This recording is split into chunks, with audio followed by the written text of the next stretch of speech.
So, the Jagged Keep. What we have to do is to lower the Shrine of Magran to get access to Eothas.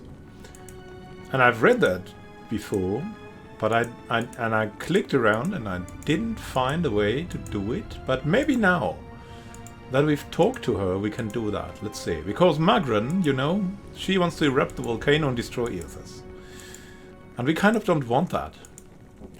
In a way, we want Eothas to win, to destroy the gods. And in a way, we also want to save these guys, but I think they don't want to be saved. So let's find out. That's how we do it. Now it's also activated, now that I loaded the game. So I'm sorry. So, a statue of Magran towers above you. So if you have problems with this, reload the game. It seems to fix it. A statue of Magran towers above you, bloodied and battle-ready. The goddess clutches both sword and shield. At the base of the statue, a rectangular iron-slatted altar rests between two unlit braziers. Examine the altar. The slatted top of the altar has been hammered silver water smooth, except for a single circular groove notched deep into the center of the slab. Charred bits of metal, leather, and bones are piled in the interior of the circular groove. The remains of prior offerings to the goddess will place a torch on the altar. The braziers on either side of the altar flare to life, red-hot flames shooting high before settling into a steadier, softer burn within the bowels. Lava eddies beneath, iron grating in the floor, heating the soles of your feet, while the statue herself seems to wake, metal groaning, rasping as the shrine moves.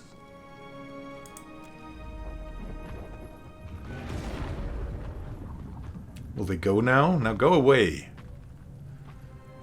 Go away, Rathun. And we? The statue of Magran towers above you, eyes flaming, fists gripping her instruments of war. At the base of the statue, a rectangular iron-slatted altar rests between two blazing braziers. In the center of the altar, the torch of Bithakten brightly burns, an offering to Magran. Descend into the depths of Ashen Moor, where we'll meet Eothas. With a squeal of metal against metal, the entire floor drops a stomach-lurching 5 feet. Chains clang like the toll of a bell as they catch, pounding against the time-worn gears. Then the shrine begins steadily lowering into the moor. As the shrine cranks lower into the moor, Eothas' colossal Adra-carved dome, neck and shoulders slowly emerge into view. This close, the god rises up like a mountain, larger than you ever remember having seen him. Energy vibrates from his massive body, and a cacophony of mutterings and shouts from the souls whirling within it slams into you, nearly knocking you from your feet. We have come, Eothas. How do you do?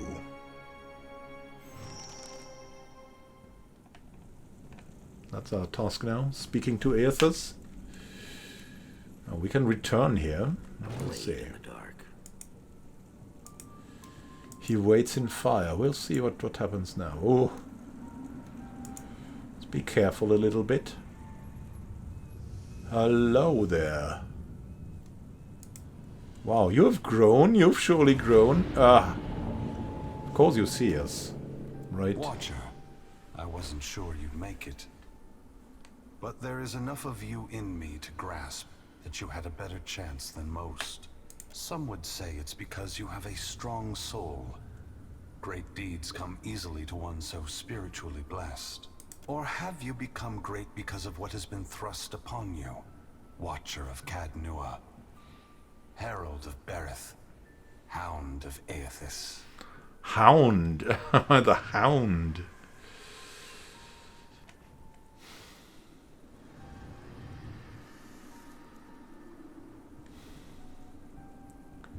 I'm still standing. Yeah, yeah.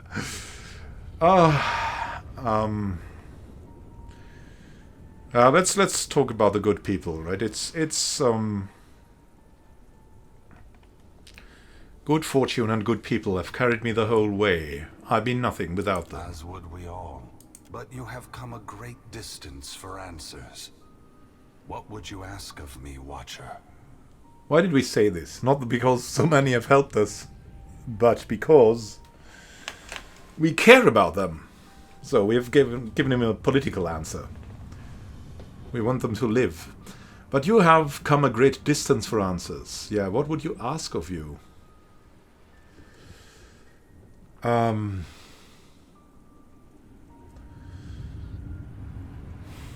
need to know why you've come back. You need to know? Or Berith? Or the gods? After all you've done, I think every creature that lives and breathes on Eora needs to know. And it would seem even she whose presence shakes the heart of this mountain needs to know. Margren is prepared to take drastic measures to stop you. Margren fears what I will do, just as she feared what I would do in the Deerwood. But this time, there is no power on Eora or in all of hell to stop me. And what would you do? Understand that what I'm saying is neither a boast nor a challenge. It is the clearest statement of truth I can give you. Oh God. Give Berith, in the hopes of dissuading you from taking actions that may harm others. What are you going to do? Force gods and mortals alike to open their eyes to one another. It seems my sister does not like the sound of that. Be more specific. I want to return the gods to our original purpose, and to allow mortals to worship us, or ignore us, for what we are, not what we pretend to be. When I entered Wydwin, I did so with the intention of illuminating the history of Angwith. The name of the extinct civilization that dates back more than 2 millennia. Their population center is believed to have been present-day Glanforth and Durford lie today. Yeah. The Angwithans built these machines, these soul-stealing machines. Everything was powered with souls. Souls they killed doing that. I wanted to show all the nations of the Eastern Reach the machines we had used to create ourselves. How we had hidden our true nature from mortals for millennia. But even if I had succeeded, my words would have been easy to deny.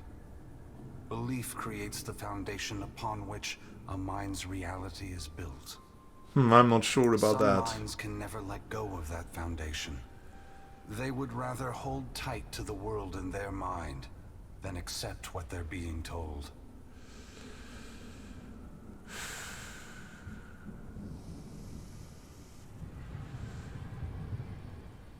If that's so, what are you doing this time that will make any difference? I have not come to speak, to convince, to plead, but to break the foundations of belief itself. To extinguish the lights that maintain the illusions we have created. We took on the mantles of gods from legends, and in so doing, made real what was false.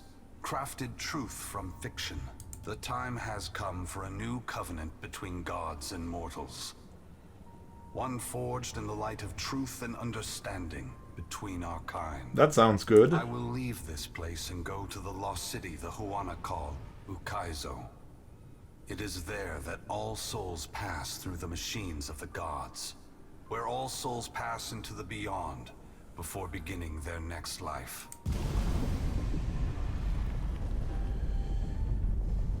All right, then hurry up. Place. I will find our great machines and tear them to pieces. I will smash the great wheel until the lights of hell all gutter and die.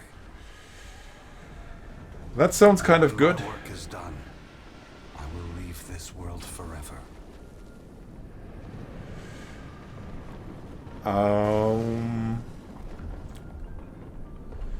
Say nothing. That's not the response I expected, especially given volcano erupting around us. Still, I'm surprised Margren is reacting this way. I would have thought she would appreciate a trial of this magnitude, one that tests us all. Both gods and mortals alike rely on the wheel. We depend on it for the souls that give us power. Mortals depend on it for the lives of future generations. Breaking it will force all of us to face the truth. Yeah, we don't want to fuel the gods forever. The so-called gods. We let him talk because you don't stop someone who's telling a story, right? And then he tells you more, or she tells you more of the story. That's the secret. We will fail together or move forward together. Either ending is preferable to the cycle we still find ourselves in. And now? Once again, the gods have put you in a precarious position, Watcher. Considering all the troubles I have put you through, the least I can do is protect you from the wrath Magrin has intended for me.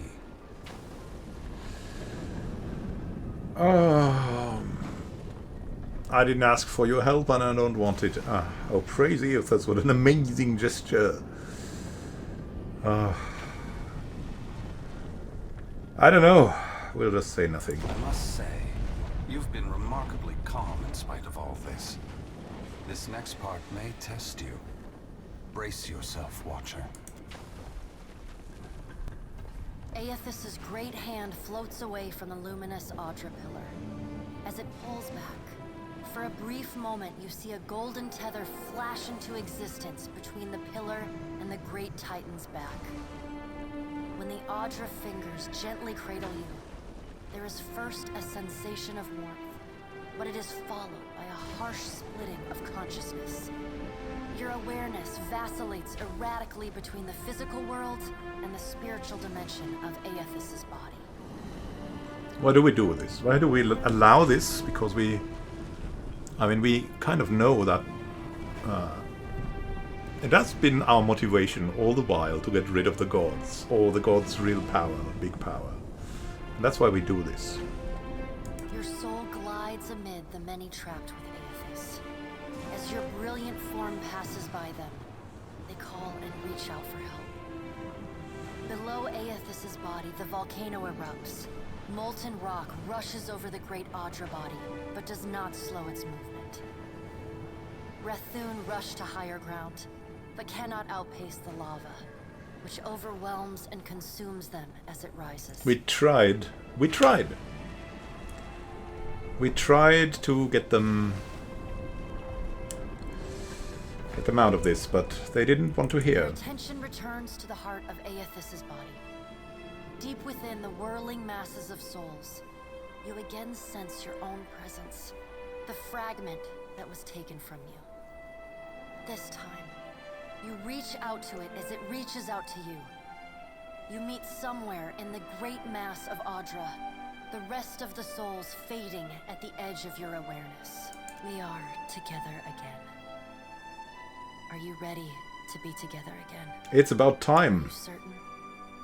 Since we've parted, you've become someone else, and I have become myself. Who are you? When we join, we won't be ourselves anymore. Your senses yank back to your body, still in Eothas' hand. There is light, sunlight. He has emerged from Ashen Maw, the rim of the volcano and the great keep of the Rathun collapsing behind him. The Audra is barely visible through the thick lava covering his body, and still, he moves. The ocean is gone, water sucked away, leaving only the bare seabed glistening in an ominous silence. You summon the strength to turn your head. Through the cracks in the great god's fingers, you see a wall of water, taller than Nekataka, taller than Eothas, as tall as the moon. It comes with the rumbling of a terrible stampede. The wave slams into Eothas. His hand closes, protecting you from the devastation. Somewhere in your mind, you hear Andra screaming. You are back inside him. Back with yourself. Are you still the same Watcher who returned the lost souls of the Deerwood to the wheel? The soul observes you, waiting. I am, and I will do everything that I can to save these poor souls before I'm done. Good. Then this should be easy. You feel cool air, seawater. The back of your mind pulls your attention back to your body. Eothas stands amid the now calm waves. Kraken futilely clinging to his limbs as he gingerly sets down your ship with one he carefully opens his other, setting your body on the deck. As your head comes to rest, your vision rocks forward, pulled back into the Audra, back to your soul. Some of us is lost to him. Fragments and the empty spaces between them. They will always be a part of him. But we are still us. And it's time for us to go. Together. Yeah, together. The soul rushes toward you, flying into you with ferocious speed. You are thrust back through the Audra, out of the palm of Eothas' hand, back into your body. You can feel the sensation of your skin, the warmth of the Audra, but you are not fully in control. The other soul struggles to reach the surface of the body's consciousness, but you pull it down. Entangled, you float in a dark, boundless expanse. The more you fight each other, the closer you become, until somehow, impossibly, every piece of you is touching every piece of them. Through the distant window of your eyes, you see Eothas push slowly against your ship. Though his touch is light, it is still the touch of a god. The ship lurches, rapidly tearing across the water southward. His hand pulls away from your ship's wake, his body straightening, towering overhead. The volcanic rock, now cooled and gently steaming, sloughs from his body as he moves. The Audra beneath is still immaculate, unmarred. He watches you depart, and you hear a voice in your mind as you sink deeper into the blackness of sleep. Tell them what you have witnessed, Watcher. Tell them what is coming. The windows of your eyes retreat into the distance. The fragment of your soul is so close to you in the darkness that you can't tell if its thoughts are separate from your own. Eothas is going to Ukaizo? Yes, he is. He's going to stop the wheel? Yes. Eothas is going to Ukaizo. Eothas is going to Ukaizo. He's going to stop the wheel. The words repeat in your mind until they become an incessant, meaningless mantra. Involuntary meditation in the emptiness of your unconscious.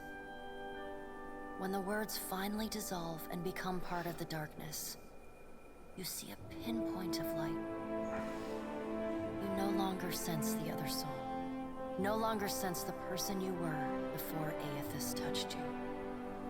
You swim toward the light. As you come closer, the light becomes two blurry spots of radiance.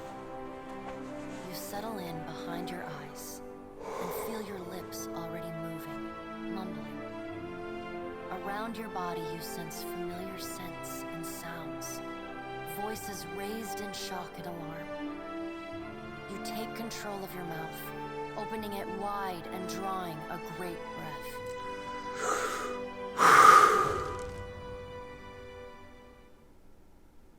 And what now?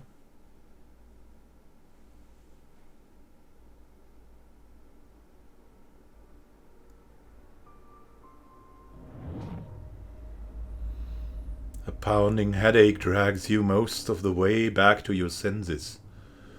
Your vision blurs and an acrid taste fills your parched mouth. The details of the room slowly come into focus, the sounds of an ongoing debate, a distant echo. Are we simply going to wait? What if he never wakes up? Are those frilled collars stuffed in your ears? If the Watcher's mumblings are right, then Eothas is marching on Ukaizo. We have to move. In the brief silence you hear Hazanui Karu's boots scrape against the tile as he paces. He's seizing power from the very gods who betrayed him. Destroying the wheel to make sure they never come back. She shakes her head and chuckles with grim appreciation. It's a coup, and we have to muster the strength to stop it. The unraveling of Kohopa from Tangaloa is our greatest test from the gods, I say. We must live to deserve the world they make for us. Onekaza rests her chin on her fist and considers.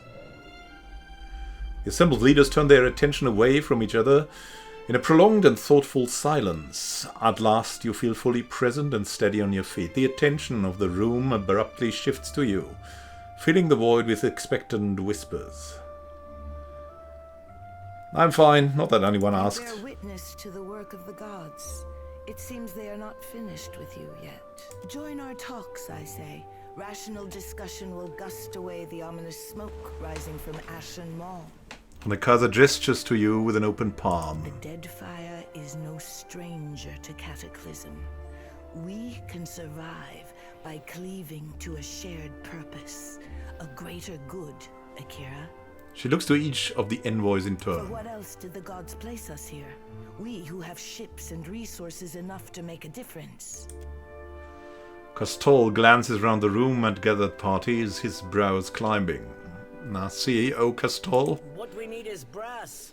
Roatai has ships and cannons aplenty, but the only way I'm sending them is if...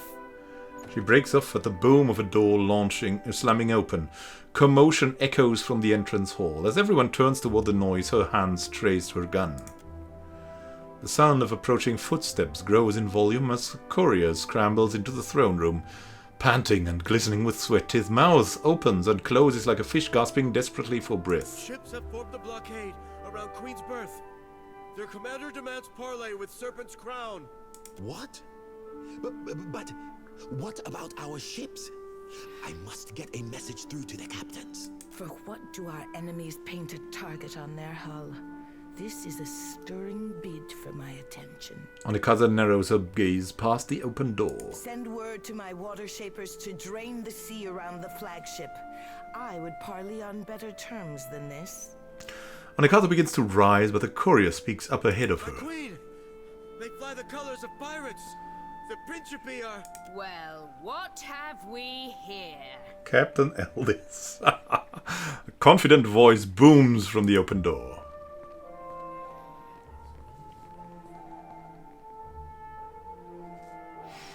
The motley sailors, who don't hold the Wanagars at bay with drawn weapons, take in some of the more opulent decorations with avid interest. One pirate separates out from the fold, sauntering boldly forward. Forgive me, lovesome, but it looks like you're having a party.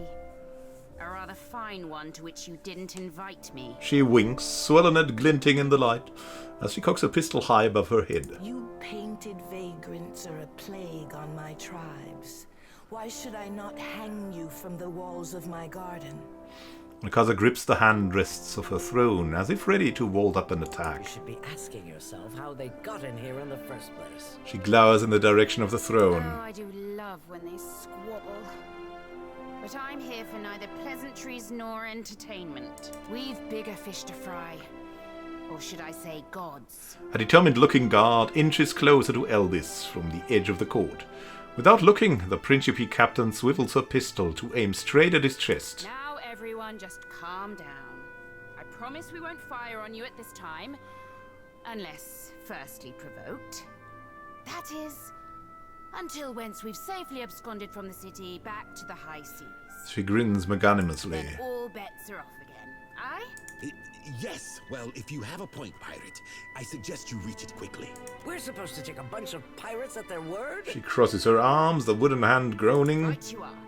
However, The narrow-eyed look she settles on the room is more than a little bloodthirsty. I'm here because I've got questions. Ones that can't wait. And the lovesome watcher's the only one likely to answer them nicely.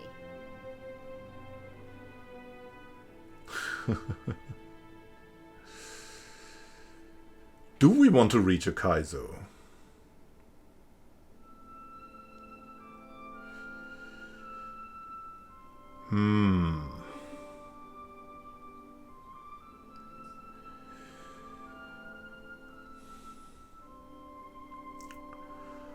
All of us must plan for the inevitable, even if we cooperate, Eothas Do you wins. think so little of our chances? The Huana are built to outlast, I say. Well, I want Eothas to win. Deadfire's last cataclysm stripped the tribes of Ukaizo. This one will bring it back to us. All of this is meant to be. Onekaza balls her hand into a fist and nods, flaring her nostrils. Ukaizo? What's the lost city of gold got to do with a god on a rampage? Using the barrel of her gun, she tips her head back curiously.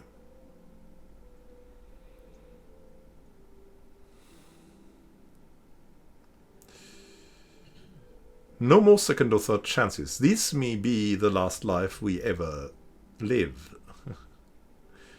He's going there to break the reincarnation cycle. Well, fuck if that doesn't put things into perspective. But what's that even mean in the long run? Folks who die won't be coming back again.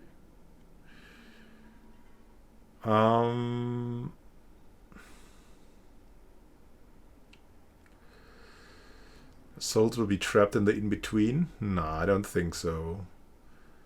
Eventually Aora will be starved of life? Nah, I don't think so.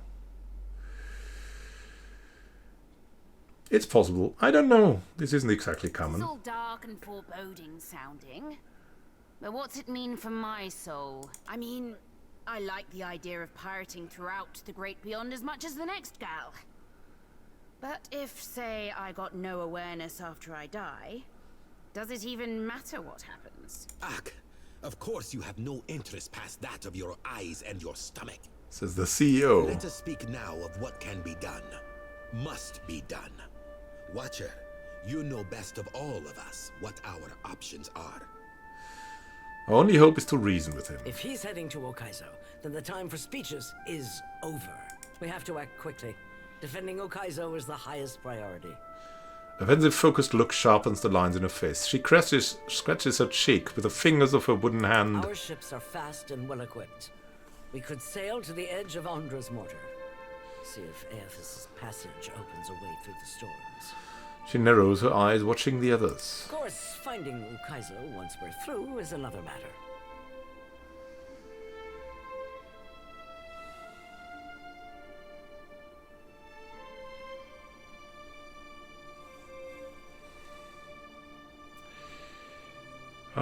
Good luck finding him without me. I just happen to know his bearing. That's so. You just might be able to save us. She scratches her chin, an eager glimmer in her eyes. We speak of collectively sailing for Andra's mortar, but this crown will not support any plan that involves a single outsider ship landing on the shores of Ukaizo. A hush falls across the room as Onikaza makes her proclamation. It is for this moment that the gods test me. Anyone who seeks to cross Andra's mortar will learn that the gates of Ukaizo are the end of compromise with the Huana.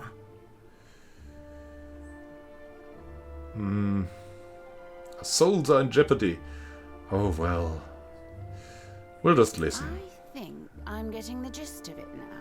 She rubs the barrel of her gun under her jaw thoughtfully. Then she crooks you a cunning grin. While these witless princocks go at each other's throats, we Principe will cut through the storms and plunder the city of gold. That sounds like good. If Eothas is seeking in those ruins, we'll find it. And then we'll sell it to the highest bidder. Oh god. Or me and mine will have front row seats to the end of the world. If the Huana cannot take back our beginning, then our end fast approaches. The gods will judge us by our devotion to Ukaizo. Are you going to guard it as closely as you've guarded your palace today? She shoots a meaningful stare at the pirates. Ukaizo was yours once, and you lost it. Meanwhile, Is she the exiled queen? Mortar plague Rauatai too. Is she the queen in exile? We will help the Watchers stop Eothas, but we will not leave our country's future in soft hands. Oh, but we don't We want to hope stop Eothas. The Watcher agrees. She nods to you. Watcher, there are two kinds of people in the Deadfire. Those who have called it home since time immemorial, and opportunists. Onikaza glares at the assembled dignitaries. With Ukaizo under our control, the Huana would restore order as it has not been seen since the days of our ancestors. She nods slowly, holding your gaze all the while. Order. And the only question is whether it will be the order of ignorance and tradition, or else of conquest. The secrets to be found in Ukaizo could elevate us all beyond the time. I will not relinquish that dream so easily. With that, Castol turns to stride away, his shoulders set in a rigid line. Without so much as a final farewell, Eldis tips her head to her armed crew, and the pirates withdraw as swiftly as they arrive. Watcher, I say the time to play at freelancing is at an end. Any of us could get you to Ukaizo, but only one of us will stand by your side. Studying you carefully, Onikazu nods and gestures for her attendants to clear the room. Let's speak, Watcher, while we have the chance. Oh god. Let us see.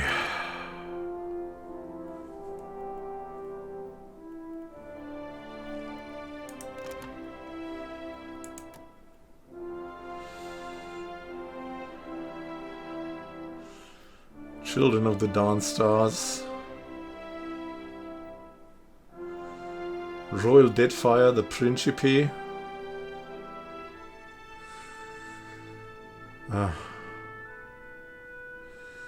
The Huana want to help the gods. The Principe want to rob everything. The Deadfire Company wants to control the technology. We're not with any of them. We are not with any of them. So we will ponder what to do. We will ponder what to do.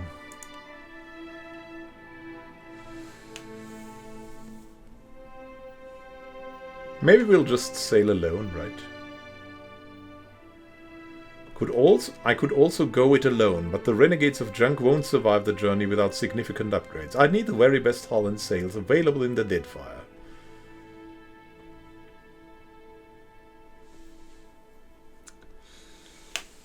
So, we would need a blackwood log. It may allow me to craft a hull that can travel through Ondra's mortar.